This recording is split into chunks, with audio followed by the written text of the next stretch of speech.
El corazón delator, Edgar Allan Poe. Es verdad, soy muy nervioso, horrorosamente nervioso. Siempre lo fui. Pero, ¿por qué pretendéis que esté loco? La enfermedad ha usado mis sentidos, sin destruirlos ni embotarlos. Tenía el oído muy fino, ninguno le igualaba. He escuchado todas las cosas del cielo y de la tierra y no pocas del infierno. ¿Cómo he de estar loco? ¡Atención! Ahora veréis con qué sano juicio y con qué calma puedo referiros toda la historia. Me es imposible decir cómo se me ocurrió primeramente la idea, pero una vez concebida, no pude desecharla ni de noche ni de día. No me proponía objeto alguno ni me dejaba llevar de una pasión. Amaba al buen anciano, pues jamás me había hecho daño alguno, ni menos insultado. No envidiaba su oro, pero tenía en sí algo desagradable. Era uno de sus ojos, sí, esto es. Se asemejaba al de un buitre y tenía el color azul pálido. Cada vez que este ojo fijaba en mí su mirada, se me helaba la sangre en las venas y lentamente, por grados, comenzó a germinar en mi cerebro la idea de arrancar la vida al viejo, a fin de librarme para siempre de aquel ojo que me molestaba. He aquí el kid. ¿Me creéis loco? Pero advertid que los locos no razonan.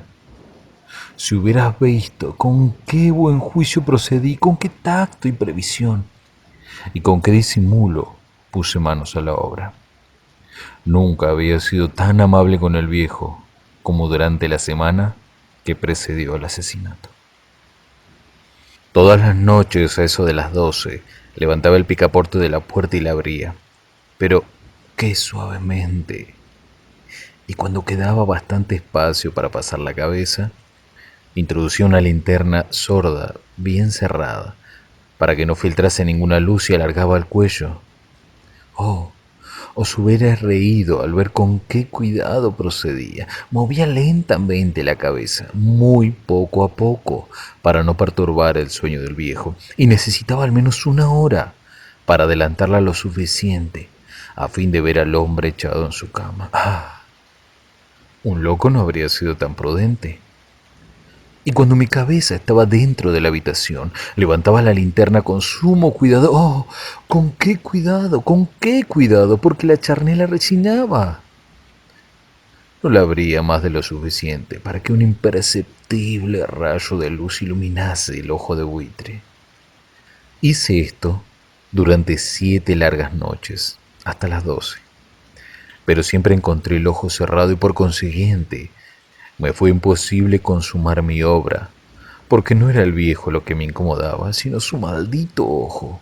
Todos los días al amanecer entraba atrevidamente en su cuarto y le hablaba con la mayor serenidad, llamándole por su nombre con tono cariñoso y preguntándole cómo había pasado la noche. Ya veis, por lo dicho, que debería ser un viejo muy perspicaz para sospechar que todas las noches hasta las 12 le examinaba durante su sueño. Llegada la octava noche, procedí con más precaución aún para abrir la puerta.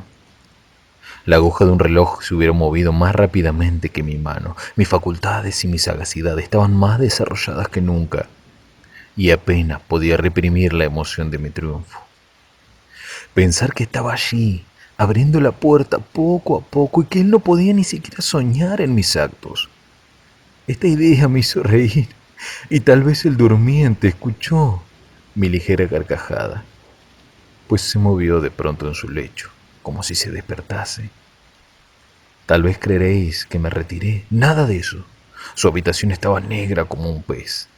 Tan espesas eran las tinieblas, pues mi hombre había cerrado herméticamente los postigos por temor a los ladrones, y sabiendo que no podía ver la puerta entornada, seguía empujándola más, siempre más. Había pasado ya la cabeza y estaba a punto de abrir la linterna, cuando mi pulgar se deslizó sobre el muelle con que se cerraba y el viejo se incorporó en su lecho exclamando: ¿Quién anda ahí? Permanecí inmóvil, sin contestar.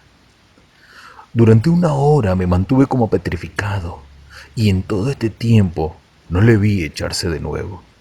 Seguía sentado y escuchando como yo lo había hecho noches enteras. Pero he aquí que de repente oigo una especie de queja débil y reconozco que era debido a un terror mortal.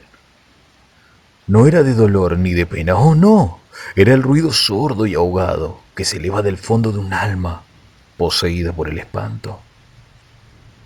Yo conocía bien este rumor, pues muchas noches a las 12, cuando todos dormían, lo oí producirse en mi pecho, aumentando con su eco terrible el terror que me embargaba. Por eso comprendía bien lo que el viejo experimentaba y le compadecía, aunque la risa entreabriese mis labios.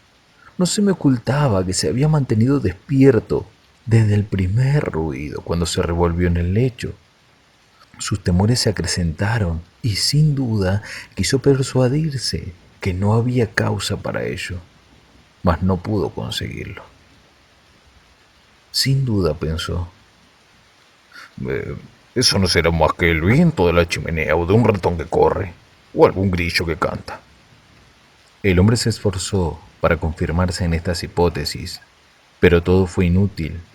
Era inútil, porque la muerte que se acercaba había pasado delante de él con su negra sombra, envolviendo en ella a su víctima, y la influencia fúnebre de esa sombra invisible era la que le hacía sentir, aunque no distinguiera ni viera nada, la presencia de mi cabeza en el cuarto.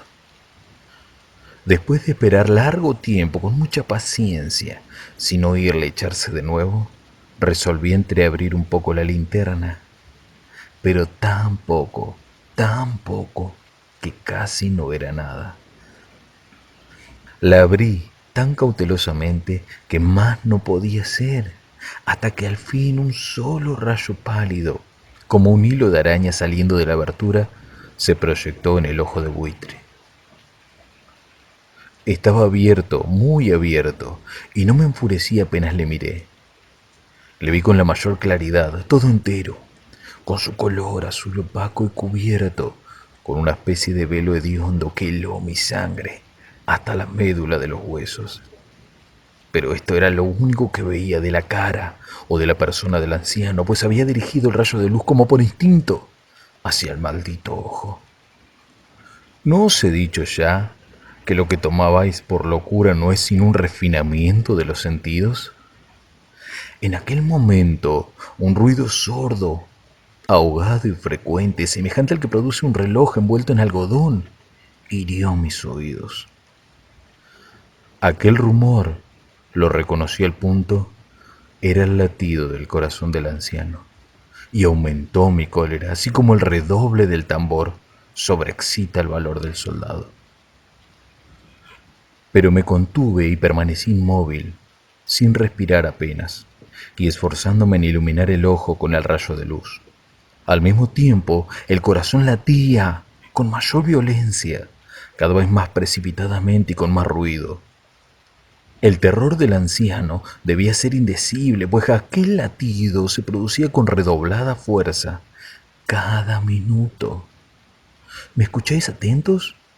Ya os he dicho que yo era nervioso, y lo soy en efecto, en medio del silencio de la noche, un silencio tan imponente como el de aquella antigua casa. Aquel ruido extraño me produjo un terror indecible.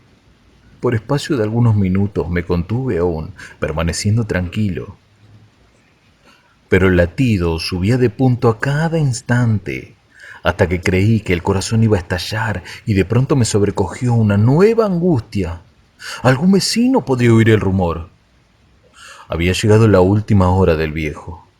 Profiriendo un alarido, abrí bruscamente la linterna y me introduje en la habitación.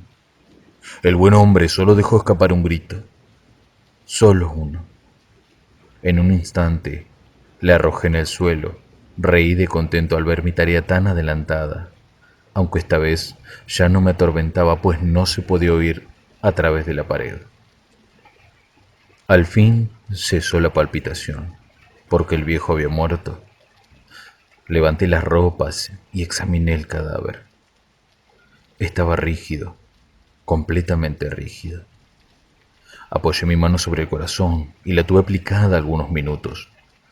No se oía ningún latido. El hombre había dejado de existir y su ojo desde entonces ya no me atormentaría más. Si persistís en tomarme por loco, esa creencia se desvanecerá cuando os diga qué precauciones adopté para ocultar el cadáver. La noche avanzaba y comencé a trabajar activamente, aunque en silencio. Corté la cabeza, después los brazos y por último las piernas. Enseguida arranqué 3 tablas del suelo de la habitación. Deposité los restos mutilados en los espacios huecos y volví a colocar las tablas con tanta habilidad y destreza que ningún ojo humano, ni aun el suyo, hubiera podido descubrir en nada de particular. No era necesario lavar mancha alguna, gracias a la prudencia con que procedía. Un barreno la había absorbido toda. Terminada la operación, a eso de las 4 de la madrugada, aún estaba tan oscuro como a medianoche. Cuando el reloj señaló la hora, llamaron a la puerta de calle y yo bajé con la mayor calma para abrir, pues, ¿qué podía temer ya? 3 hombres entraron, anunciándose cortésmente como oficiales de policía. Un vecino había escuchado un grito durante la noche. Esto bastó para despertar sospechas. Se envió un aviso a las oficinas de la policía y los señores oficiales se presentaban para reconocer el local. Yo sonreí, porque nada debía temer, y recibiendo cortésmente a aquellos caballeros, les dije que era yo quien había gritado en medio de mi sueño. Añadí que el viejo estaba de viaje y conduje a los oficiales por toda la casa, invitándoles a buscar, a registrar perfectamente. Al fin, entré en su habitación y mostré sus tesoros, completamente seguros y en el mejor orden. En el entusiasmo de mi confianza ofrecí sillas a los visitantes para que descansaran un poco, mientras que yo, con la loca audacia de un triunfo completo, coloqué la mía en el sitio mismo donde yacía el cadáver de la víctima. Los oficiales quedaron satisfechos y convencidos por mis modales. Yo estaba muy tranquilo. Se sentaron y hablaron de cosas familiares a las que contesté alegremente. Mas al poco tiempo sentí que palidecía y ansié la marcha de aquellos hombres.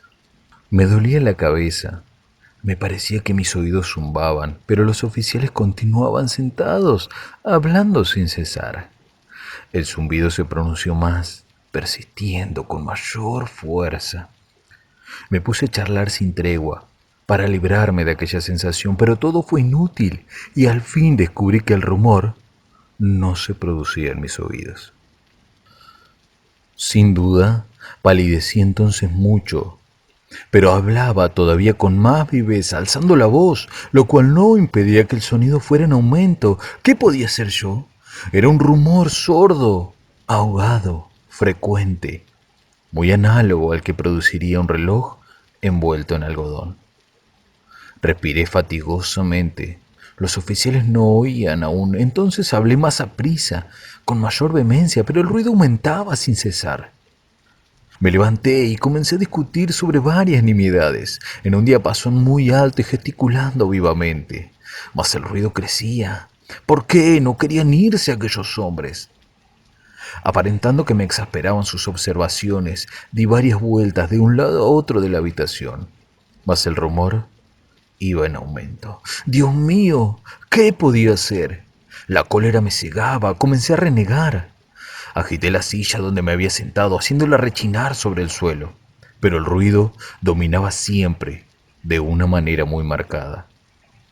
Y los oficiales seguían hablando, bromeaban y sonreían. ¿Sería posible que no oyesen? Dios Todopoderoso? No, no. Oían, sospechaban, lo sabían todo. Se divertían con mi espanto. Lo creí y lo creo aún. Cualquier cosa era preferible a semejante burla. No podía soportar más tiempo aquellas hipócritas sonrisas. Comprendí que era preciso gritar o morir, y cada vez más alto. ¿Lo oís? Cada vez más alto, siempre más alto. ¡Miserables!, exclamé. No disimuléis más tiempo.